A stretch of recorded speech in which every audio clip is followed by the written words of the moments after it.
Fala pessoal, tudo bem? Sejam muito bem-vindos para mais um encontro aqui do nosso curso de Direito Administrativo. Meus amigos, novamente quero me colocar à disposição de vocês lá no meu Instagram, @BrunoBetCosta, para aquilo que você precisar de tirar dúvidas desses nossos encontros e também por um canal de comunicação nosso para que você acompanhe publicações, dicas, orientações no estudo do direito administrativo, que certamente vão contribuir para a nossa prova. Perfeito? Vamos continuar, pessoal, e trago aqui para você agora esta teoria, a quarta teoria administrativa, que é a teoria da interrupção do nexo causal, teoria da causalidade direta e imediata. Primeira coisa que eu quero que você anote é que esta teoria é aceita no Brasil pelo Supremo Tribunal Federal. A teoria da causalidade direta e imediata é aceita no Brasil pelo Supremo Tribunal Federal. E o que vai dizer essa teoria? Coloque aí. Por ela, o Estado apenas responderá pelos seus atos quando o dano decorrer direta e imediatamente após a conduta estatal. Pela teoria da causalidade direta e imediata, o Estado somente responderá pelos seus atos quando o dano decorrer direta e imediatamente após a conduta estatal. De modo que, havendo um lapso temporal razoável,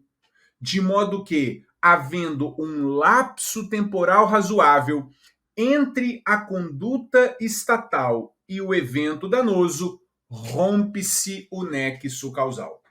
De modo que, havendo um lapso temporal razoável entre a conduta do Estado e o evento danoso, rompe-se o nexo causal. Então é exatamente isso, pessoal.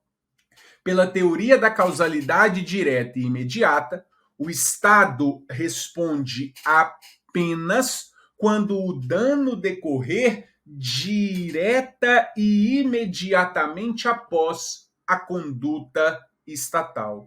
De modo que, havendo um lapso temporal razoável entre a conduta estatal e o evento danoso, rompe-se o nexo causal. Bom, você deve estar se perguntando, né? Qual é esse lapso temporal razoável? A jurisprudência do STF não define qual é o lapso temporal razoável. A questão vai dizer para você lapso temporal razoável. E aí você vai perceber que houve o rompimento do nexo causal. Perfeito?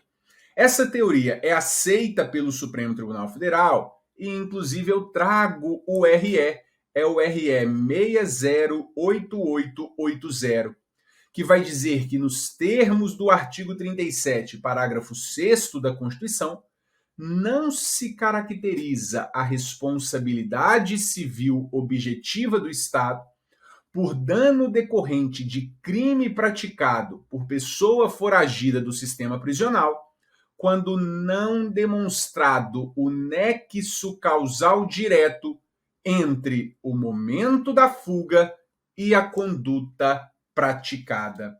Então, havendo esse lapso temporal razoável entre a conduta praticada, entre a conduta estatal e o evento danoso, rompe-se o nexo causal. É exatamente aqui, olha, não demonstração de nexo causal direto. O Estado responde apenas quando o dano decorrer direta e imediatamente após a conduta estatal. Perfeito? Muito bem. Nós já vamos caminhando para o final do estudo da responsabilidade civil. E aí a gente entra agora num dos pontos também mais relevantes da matéria, que é o estudo da relação de custódia, perfeito? a relação de custódia.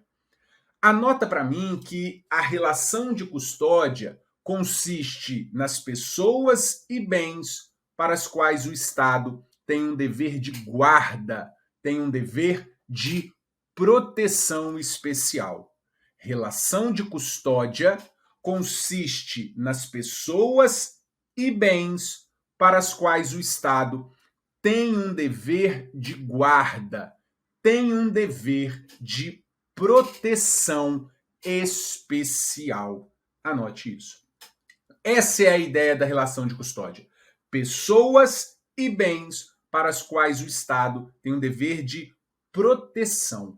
Vem cá, quais são essas pessoas e quais são esses bens? Eu estou falando do preso, eu estou falando do estudante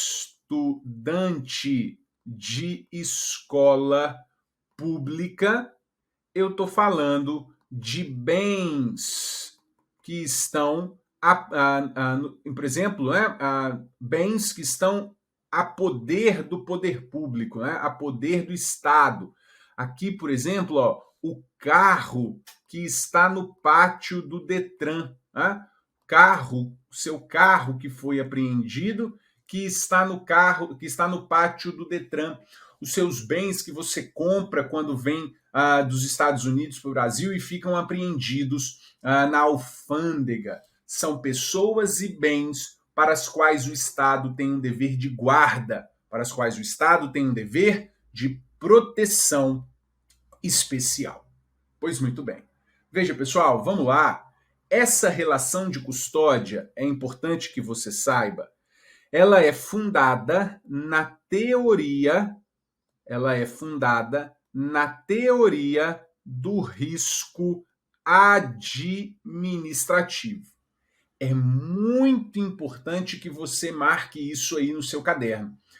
A relação de custódia é fundada na teoria do risco administrativo, não é na teoria do risco integral, ok? É teoria do risco administrativo.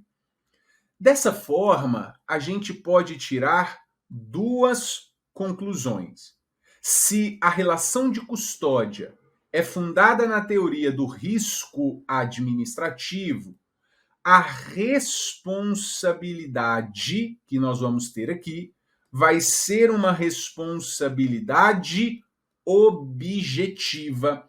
Afinal, eu estou falando da teoria do risco administrativo. Eu estou falando do artigo 37, parágrafo 6º da Constituição.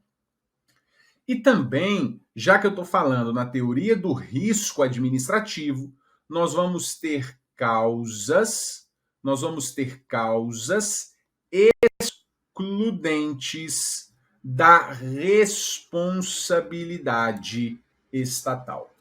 Então, preste muita atenção na relação de custódia, pessoas e bens para as quais o Estado tem um dever de guarda, tem um dever de proteção especial, que vai ser regida pela teoria do risco administrativo, o que me faz ter duas conclusões. A responsabilidade estatal será objetiva e ainda haverá excludente de responsabilidade. Pessoal, aqui na relação de custódia, o Estado está na figura de garante, ok? Na relação de custódia, o Estado está na figura de garante. Então veja, pessoal, como regra, o suicídio de um preso em penitenciária seria a culpa exclusiva da vítima, na verdade é culpa exclusiva da vítima, mas que não rompe o nexo causal. O Estado terá responsabilidade. Suicídio de preso em penitenciária é responsabilidade do Estado como regra, embora configuraria, em tese, culpa exclusiva da vítima, não é verdade? Quando um aluno de escola pública pega uma pedra, taca no vidro da escola, o vidro estilhaça e vem no olho de um outro aluno, teoricamente isso seria culpa exclusiva de terceiro, mas o Estado vai ter responsabilidade. Essa é a relação de custódia. pessoas e bens para as quais o Estado tem um dever de guarda, tem um dever de proteção especial. Mas, Bruno, você disse que a teoria do risco administrativo é que vigora e, portanto, haveria causa excludente da responsabilidade estatal. É verdade. E aí é importante nós conhecermos este RE do Supremo Tribunal Federal, o RE 841526. Neste RE, pessoal, o Supremo Tribunal Federal entendeu que a responsabilidade do Estado será excluída quando o Estado não puder atuar para evitar o evento danoso. Para este RE, a responsabilidade do Estado será excluída quando o Estado não puder atuar para evitar o evento danoso.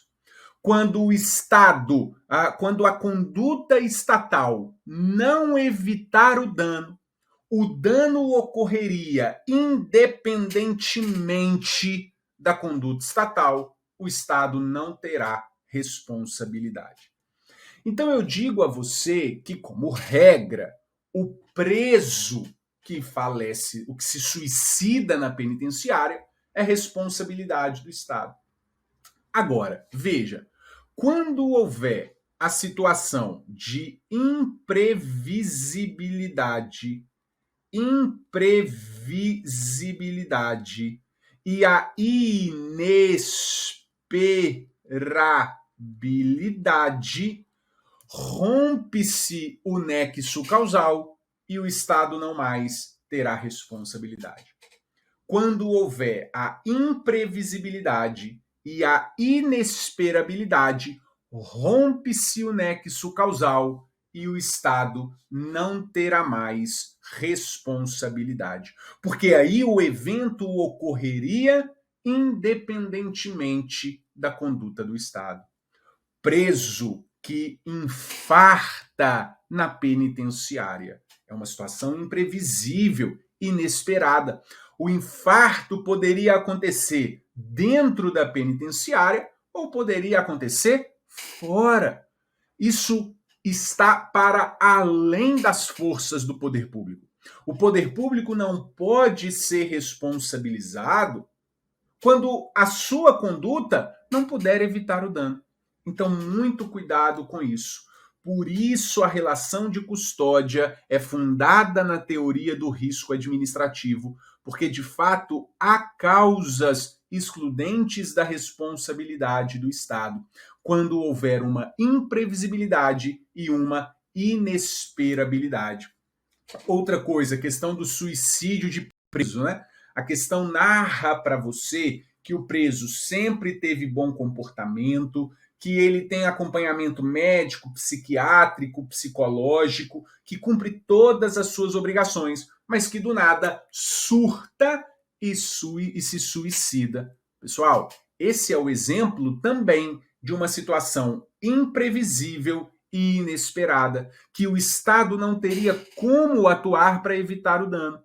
Veja, o preso sempre demonstrou um bom comportamento, cumprindo todas as suas obrigações, com acompanhamento médico, psiquiátrico, psicológico, e do nada ele surta. Nesse caso, a questão narrando isso para você, ela quer que você venha aqui, olha, na imprevisibilidade e na inesperabilidade, e, portanto, com rompimento do nexo causal. Perfeito?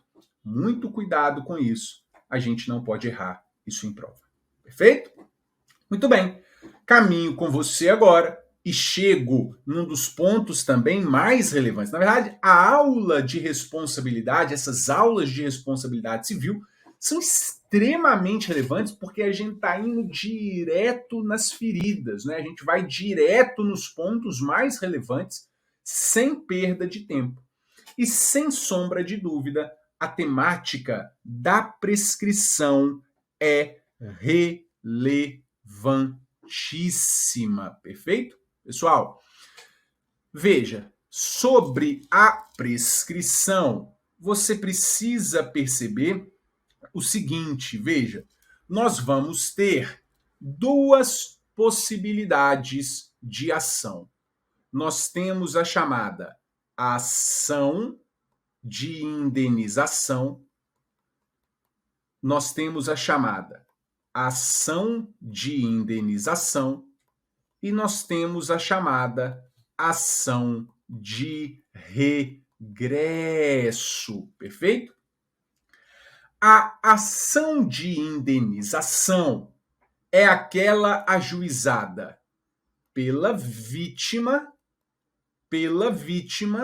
contra a pessoa jurídica, ou contra o Estado, a pessoa jurídica de direito público, ou contra a pessoa jurídica de direito privado, prestadora de serviço público.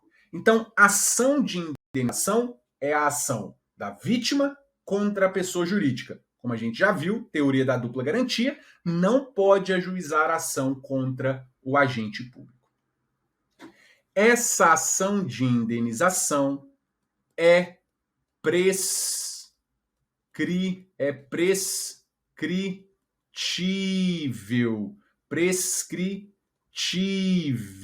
perfeito?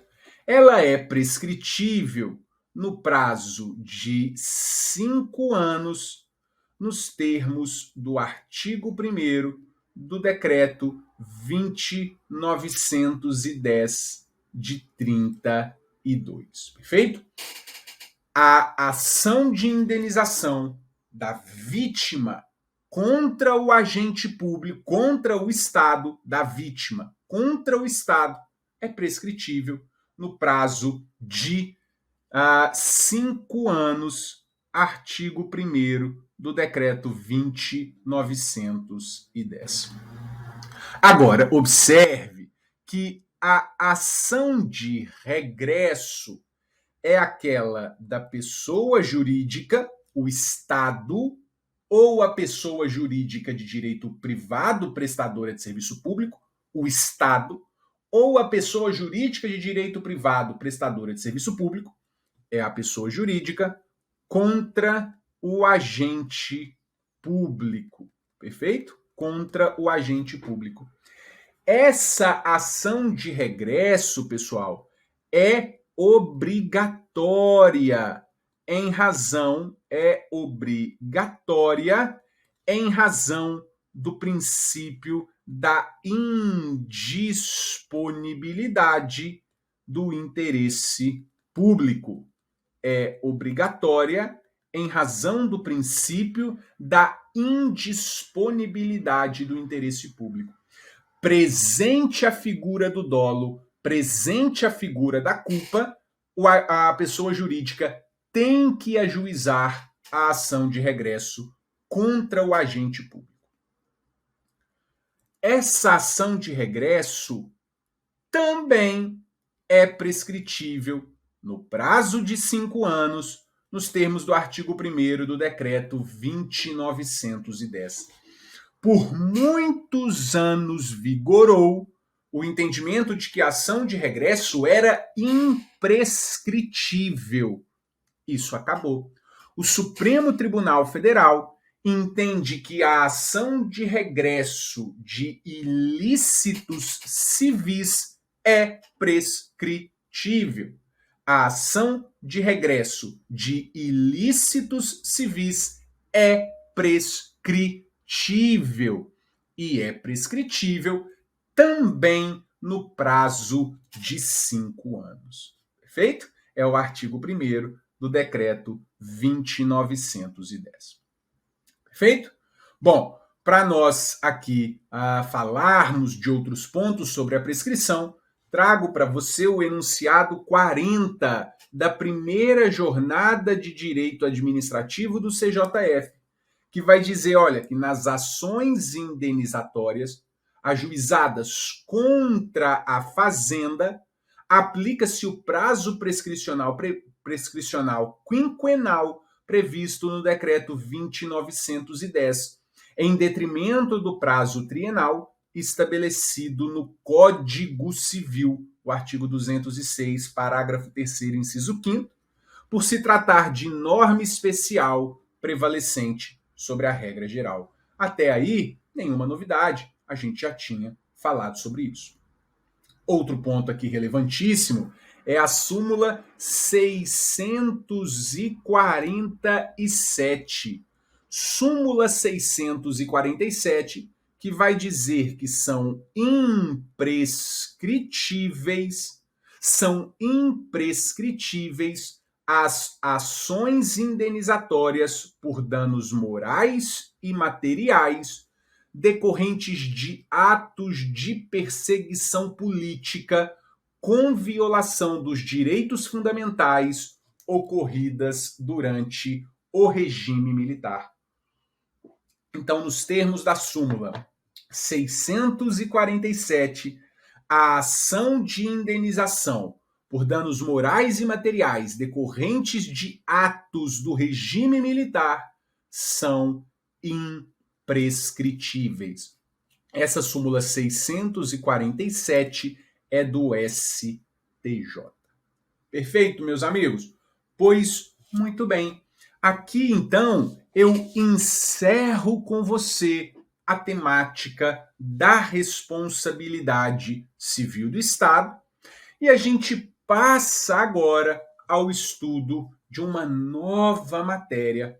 A gente vai passar a estudar a matéria de poderes da administração. Poderes da administração. Os poderes administrativos. Matéria relevantíssima, que toda prova nossa aparece uma questãozinha e não vai ser diferente aqui no caso. Perfeito? Pessoal, sobre a temática poderes, eu quero começar com você com esses pontos. Veja, primeiro, a expressão, o primeiro é o tópico conceito, né?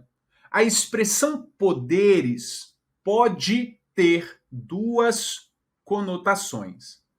Eu posso falar em poder orgânico e em poder funcional. O poder orgânico é o centro de imputação do poder estatal. E aí eu estou falando de poder executivo, eu estou falando de poder legislativo, eu estou falando de poder judiciário.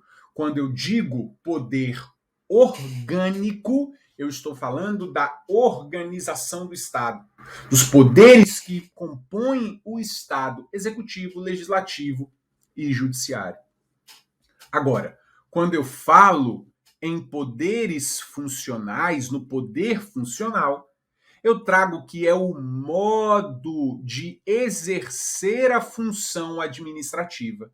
E aí nós temos os poderes normativos, os administrativos e os jurisdicionais. E é nessa expressão, poder funcional, que nós vamos estudar os poderes administrativos. Os poderes administrativos, os poderes da administração pública, são poderes funcionais, o modo de exercício da função administrativa. Então, pessoal, vem cá e observe comigo o seguinte: os poderes são verdadeiras prerrogativas. Os poderes da administração são verdadeiras prerrogativas para que a administração pública possa ter a sua atuação administrativa bem-sucedida. Os poderes são verdadeiras prerrogativas para que a administração possa, de fato, ter uma atuação com sucesso, que ela possa concretizar as suas ações.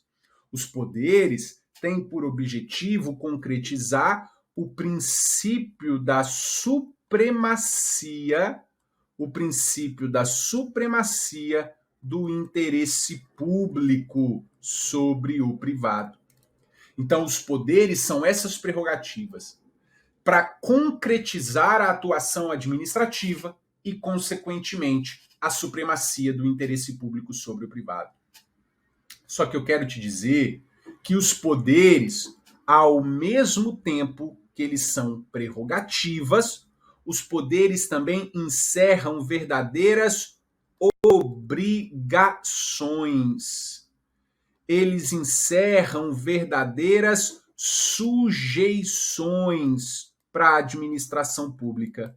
Então, portanto, encerram verdadeiros deveres para a administração. É o que a doutrina vai dizer, então, que os poderes administrativos são verdadeiros poderes deveres.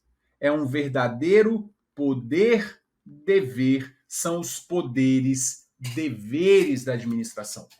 Poderes, porque são prerrogativas, mas deveres, porque são verdadeiras obrigações, precisam ser usados no caso concreto. Perfeito? Bom, trago aqui ainda para você algo que nós já discutimos em encontros anteriores, que é exatamente a questão do abuso de poder, do desvio de poder e do excesso de poder. Nós já tratamos isso lá na matéria Atos Administrativos. O abuso, o gênero de duas espécies, do desvio de poder e do excesso de poder. O desvio de poder, também chamado de desvio de finalidade, é o vício no elemento finalidade. E o excesso de poder é o vício no elemento competência. Perfeito? Muito bem. E agora eu trago para você o primeiro poder que nós vamos estudar, que é o poder hierárquico. Perfeito? Pessoal, anota para mim que poder hierárquico é o poder dever da administração. Poder hierárquico é o poder dever da administração de escalonar as funções entre órgãos e agentes da mesma entidade. Poder hierárquico é o poder dever da administração de escalonar as funções entre órgãos e agentes da mesma entidade. Marque isso. Quando eu falo com você em poder hierárquico, ele só vai ser aplicado no âmbito da mesma entidade, dentro de uma entidade, de um ente. Não se aplica poder hierárquico entre entes, entre pessoas jurídicas diferentes. O poder hierárquico, ele acontece dentro da estrutura de uma entidade, dentro de uma estrutura de uma pessoa jurídica. Por isso, o poder hierárquico é o poder-dever da administração de escalonar as funções entre agentes e órgãos, entre órgãos e agentes da mesma entidade. Perfeito? Vem cá, pessoal. Esse poder hierárquico vai ser aplicado no âmbito do executivo, no âmbito do legislativo e também no âmbito do judiciário, mas todos eles no exercício da sua função administrativa. A aplicação do poder hierárquico ocorre tão somente no exercício da função administrativa, que é a função típica do executivo e atípica do legislativo e do judiciário. O que eu quero dizer com isso, pessoal? Notadamente, para o legislativo e para o judiciário. O presidente do Congresso Nacional, da Câmara, do Senado, o presidente de um tribunal, não pode determinar que os seus pares, que os seus colegas, votem numa determinada matéria de X ou Y forma, porque essa é a função típica. E aí todos estão na mesma ideia, na mesma hierarquia, todos estão no mesmo patamar. O que há hierarquia dentro do legislativo, dentro do judiciário, é no tocante à função administrativa. Então, quando o presidente da Câmara, o presidente do Senado, dá a palavra, retira a palavra de deputado ou senador, quando organiza a ordem do dia, coloca a matéria, tira a matéria, isso é fruto do poder hierárquico. A mesma coisa no âmbito do judicial, do poder judiciário. O presidente de um tribunal, ele organiza, ele administra aquela sessão. Mas o voto proferido é função jurisdicional, isso ele não vai interferir. Então, há aplicação do poder hierárquico dentro do legislativo e dentro do judiciário, mas no exercício da sua função administrativa. Pessoal, anote para mim, muito relevante isso, que não há aplicação do poder hierárquico, não há hierarquia entre a administração direta e a indireta. Não há hierarquia, não há a aplicação do poder hierárquico entre a administração direta e a indireta. Perfeito? Muito bem. Ainda, pessoal, dentro de poder hierárquico, nós precisamos ver os poderes decorrentes, do hierárquico. Quais são os poderes decorrentes do hierárquico? Primeiro, é o poder de comando. Que é o poder do hierárquico superior em dar ordens para os seus subordinados. O poder de comando é o poder do hierárquico superior em dar ordens aos seus subordinados. Perfeito? E desse poder de comando nasce o dever de obediência. Então, existe o poder de comando do hierárquico superior em dar ordens para os seus subordinados. Para os subordinados nasce um dever, o dever de obediência, de cumprir as ordens dos superiores, salvo quando manifestamente ilegais. O dever de cumprir a ordem dos seus superiores, salvo quando manifestamente ilegais. Perfeito? Muito bem. Veja, pessoal, o segundo poder decorrente do hierárquico é o poder de fiscalização. O segundo poder decorrente do hierárquico é o poder de fiscalização, ou seja, é o poder do hierárquico superior em fiscalizar a atuação dos seus subordinados. É o poder do hierárquico superior em fiscalizar a conduta dos seus subordinados. E aí veja que é uma escadinha, né? O hierárquico superior dá a ordem, o subordinado tem que cumprir e ele vai lá fiscalizar. Perfeito? Lembrando que essa fiscalização vai poder abarcar tanto análises de legalidade quanto análises de mérito, perfeito? E aí surge o terceiro poder decorrente do hierárquico, que é o poder de controle, que é o poder de revisão. Veja, mais uma vez, a ideia da escadinha. O hierárquico superior dá ordem. O subordinado tem que cumprir. É o dever de obediência.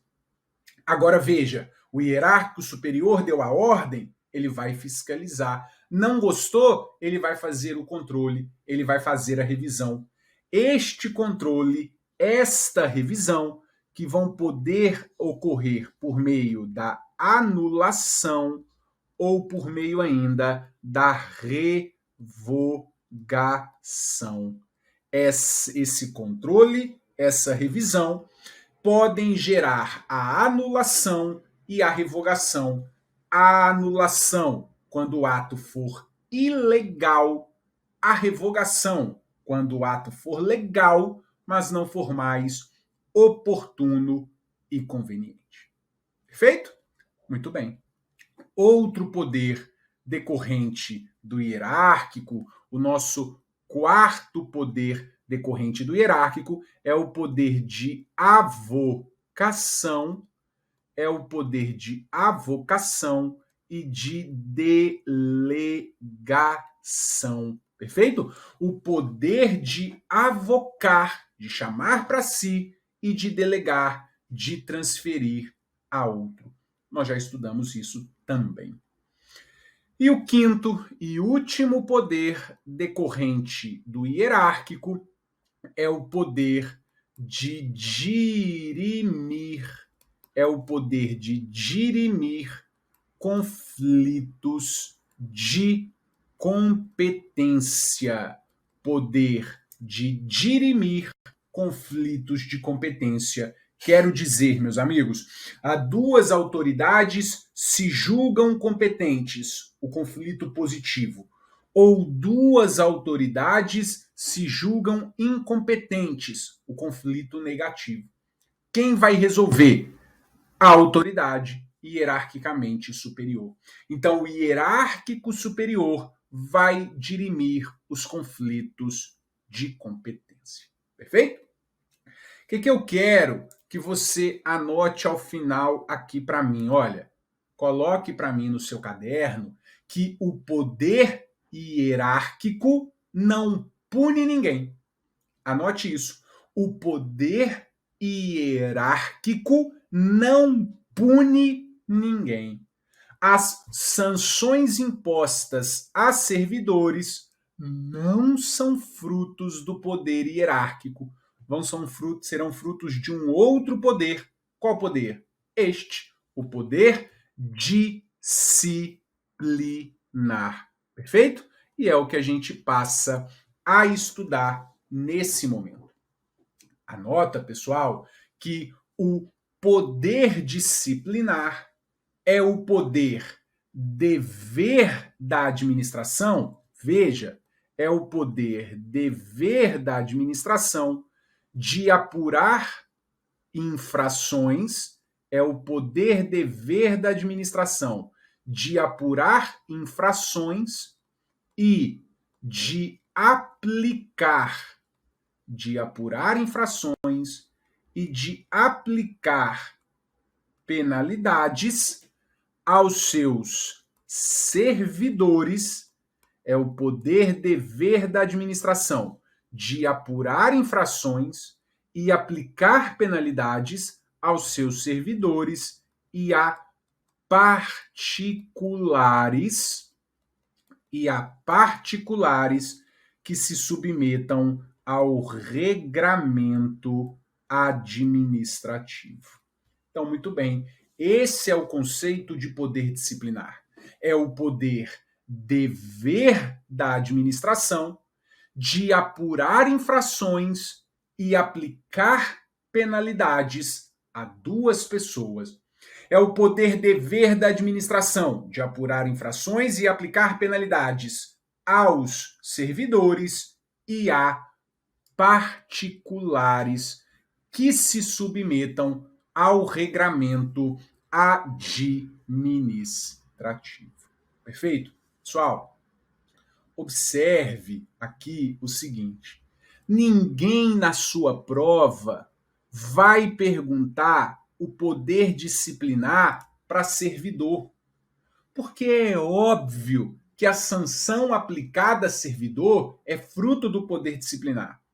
É óbvio que a sindicância, que tem o objetivo de apuração de infração, que o PAD, né, como o próprio nome diz, processo administrativo disciplinar, é óbvio que eles são frutos do poder disciplinar. A pergunta da prova vai estar aqui, olha, os particulares que se submetem ao regramento administrativo. Esses particulares que se submetem ao regramento administrativo, que se submetem à sujeição especial,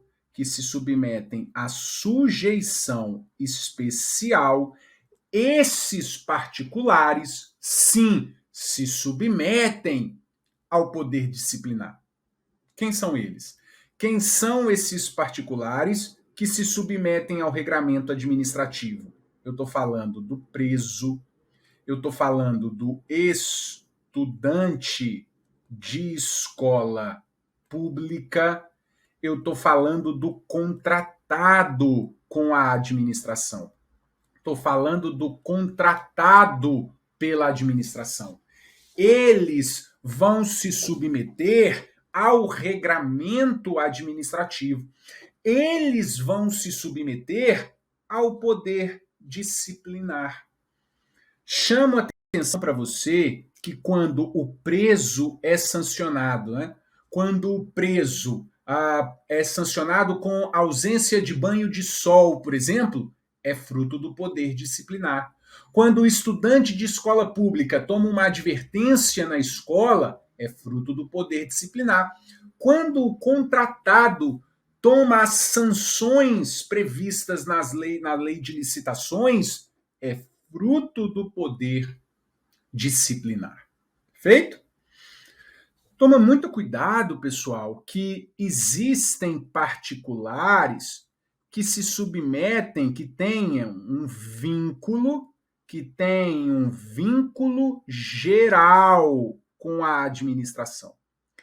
Esse particular que tem um vínculo geral, ele não sofre o poder disciplinar, ele vai sofrer o chamado poder de polícia, perfeito? Muito cuidado com esse ponto. Particular que se submete ao vínculo geral, particular que se submete ao vínculo geral, vai se submeter ao poder de polícia. Então, quando você é multado no trânsito, quando o bar é interditado, é multado, aquilo é fruto do poder de polícia e não do poder disciplinar. Perfeito? Ainda, pessoal, dentro de poder disciplinar, eu quero que você observe a súmula 650 do STJ. A súmula 650, ela é escrita com base na Lei 8.112. Mas a razão da súmula a gente pode aplicar para todos os outros estatutos. Se você não sabe, a Lei 8.112 é o Estatuto dos Servidores Federais. Embora a súmula 650 esteja escrita para a Lei 8.112, ela pode ser aplicada nos demais estatutos. Diz a súmula 650 que, havendo uma infração que é prevista a punição de demissão, havendo uma infração prevista a sanção de demissão, inexiste, não há discricionariedade ao administrador público para aplicar outra sanção. Inexiste, não há discricionariedade para o administrador público para aplicar outra sanção. Então, o que a súmula 650 vai dizer é que é caso de demissão, a aplicação da penalidade consiste ato vinculado. A aplicação da demissão consiste em ato vinculado. Inexiste discricionariedade nesse caso. Agora, Chamo muita atenção para você, pessoal, que vários estatutos permitem a conversão da suspensão em multa. Vários estatutos permitem a conversão da suspensão em multa. Essa conversão é uma faculdade. É quando houver conveniência para o serviço. E isso é uma análise discricionária. Perfeito? Poder disciplinar, pessoal. Lembrando aqui, olha, que o poder disciplinar, a aplicação da sanção, vai ser aplicado a esse poder disciplinar o princípio da razoabilidade, vai ser aplicado o princípio da culpabilidade e também vai ser aplicado o princípio da dignidade da pessoa humana. Perfeito? De modo, pessoal, que serão aplicados o princípio da razoabilidade, da culpabilidade, da dignidade da pessoa humana, de modo que, havendo desrespeito a esses princípios, o Poder Judiciário vai poder realizar o controle. E o controle a ser realizado pelo Poder Judiciário será amplo aqui nesses casos. Perfeito? Muito bem. A gente caminha e chega agora ao poder normativo. Vou voltar aqui, vou colocar aqui, ó, poder normativo regulamentar. Perfeito? Poder normativo regulamentar. E aí você coloca aqui para mim, letra A, o conceito e as características. Conceito e as características. Então, poder normativo regulamentar, letra A, conceito, características. Anota para mim, pessoal, o poder normativo regulamentar é o poder dever da administração, é o poder dever da administração de editar atos normativos para dar fiel execução à lei. O poder normativo regulamentar é o poder dever da administração de editar atos normativos para dar fiel execução à lei. Vem cá, pessoal. Poder normativo regulamentar tem por objetivo, de fato, dar fiel execução, à lei. Tem por objetivo complementar, tem por objetivo regulamentar a lei. O objetivo é dar fiel execução à lei, é complementar, é regulamentar a lei. O que eu quero dizer com isso? Que no poder normativo regulamentar não se pode inovar nem contrariar. Não se pode inovar nem contrariar a ordem jurídica posta. Não se pode inovar nem contrariar a ordem jurídica posta. O poder normativo regulamentar é para dar fiel execução à lei, para regulamentar, para complementar a lei, não pode inovar nem contrariar. Ou seja, o poder normativo não pode ser ultra legem, inovando, indo além da lei, nem contra legem, nem contra legem. Não pode ir além, ultra legem, nem ir contra a lei, nem ser contra legem.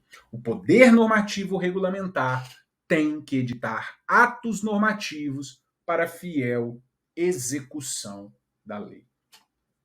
Presta atenção que o poder normativo regulamentar vai ter as seguintes características. Olha, o ROGAI, o poder normativo regulamentar, vai ter como características o ROGAI, que aí você reza na hora da prova e ainda acerta. O poder normativo regulamentar vai editar regras obrigatórias, gerais, abstratas e impessoais. ROGAI. Regras obrigatórias, gerais, abstratas e impessoais. Regras obrigatórias, gerais, abstratas e impessoais. Perfeito? Esse é o poder normativo, esse é o poder regulamentar. Que vai ser concretizado, vai ser formalizado por meio dos chamados decretos, por meio dos chamados regulamentos. Mas sobre a formalização desse poder normativo regulamentar, nós vamos estudar na nossa próxima aula. Obrigado, pessoal. Fiquem com Deus. Um grande abraço. Tchau, tchau.